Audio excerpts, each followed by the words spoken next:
সবাইকে স্বাগত জানাই মাই মম কিচেন ব্লকে। তো আজকে আমি নিয়ে চলে এসেছি কাঁচা টমেটো বড়ি দিয়ে একটা রেসিপি, আপনারা দেখতে থাকুন।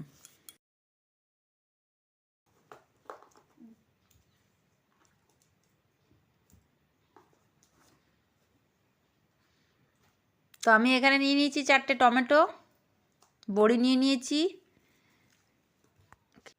তো টমেটোগুলোকে আমি এবার কেটে নেব লম্বা লম্বা করে।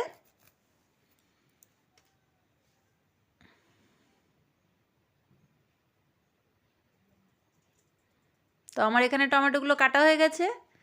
তো আমি এবার ধনেপাতা নিয়ে নিয়েছি 2টো আলু, আর এখানে মশলায় নিয়েছি কাঁচা লঙ্কা, রসুন, ধনেপাতা আর হচ্ছে সর্ষে দিয়ে এটাকে পেস্ট বানিয়ে নিয়েছি একটা। তো এখানে আলুগুলোও আমি লম্বা লম্বা করে কেটে নিয়েছি। ধনেপাতাটা দেবো, তার জন্য ধুয়ে পরিষ্কার করে বাটিতে রেখে দিয়েছি। কিছুটা বেটেছি, কিছুটা এমনি দেবো। এখানে কড়াইতে দিয়ে দিচ্ছি সর্ষের তেল।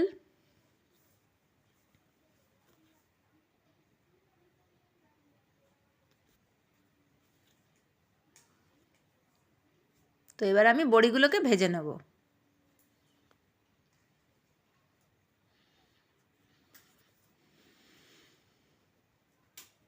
তো আমার লাল লাল করে বড়িগুলো ভাজা হয়ে গেছে, এবার আমি তুলে নেব।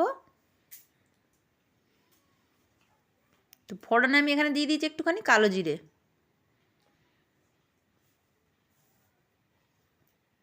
শুকনো লঙ্কা, তেজপাতা দিয়ে দিয়েছি।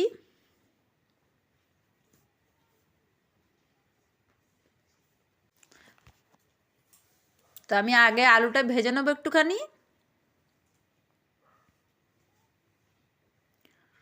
আপনারা চাইলে এখানে সজনে ডাঁটাও অ্যাড করতে পারেন, আরও খেতে স্বাদ হবে। যারা যারা শুটকি মাছ খেতে পছন্দ করেন তারা এটা দিয়ে করবেন, খুব সুন্দর হবে খেতে। তো নিরামিষ খেতে হলে সজনে ডাঁটাটাই দেবেন, ভালো লাগবে খেতে। তো এবার টমেটোগুলো দিয়ে দেবো। এগুলো দেশি মাছ দিয়েও করা যায়, ছোট মাছ দিয়েও করা যায় এগুলো। তো আমি এখানে একটু ভেজে নেবো ভালো করে। দিয়ে দিচ্ছি এবার হলুদ,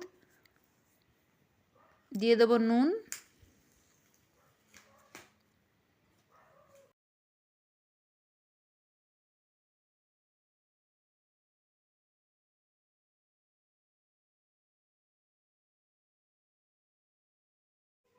তো আমার এটা কষানো হয়ে গেছে। এবার পেস্টটা আমি দিয়ে দেবো।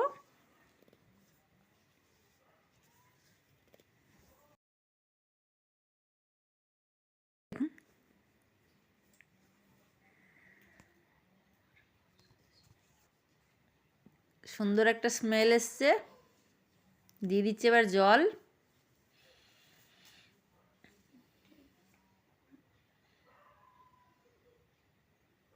এবার বড়িগুলো দিয়ে দিচ্ছি।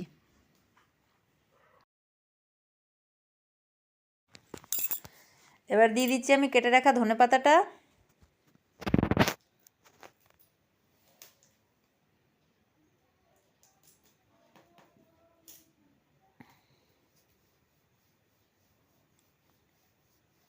দিয়ে একটু নেড়ে নেবো। তো আমার এখানে আলুটা সেদ্ধ হয়ে গেছে, টমেটোটাও সেদ্ধ হয়ে গেছে।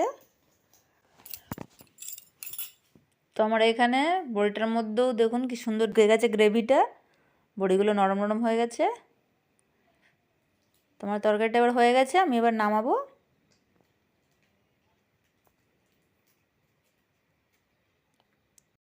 পাত্রে আমি নামিয়ে নিয়েছি দেখুন। তো আজকের এই রেসিপিটা কীরকম লাগলো কমেন্ট করে বলবেন, সাবস্ক্রাইব করবেন, লাইক করবেন। আজকের মতন এইটুকুন, দেখা হচ্ছে কালকে নতুন একটা রেসিপি নিয়ে। সবাইকে নমস্কার মাই মম কিচেন ব্লগে।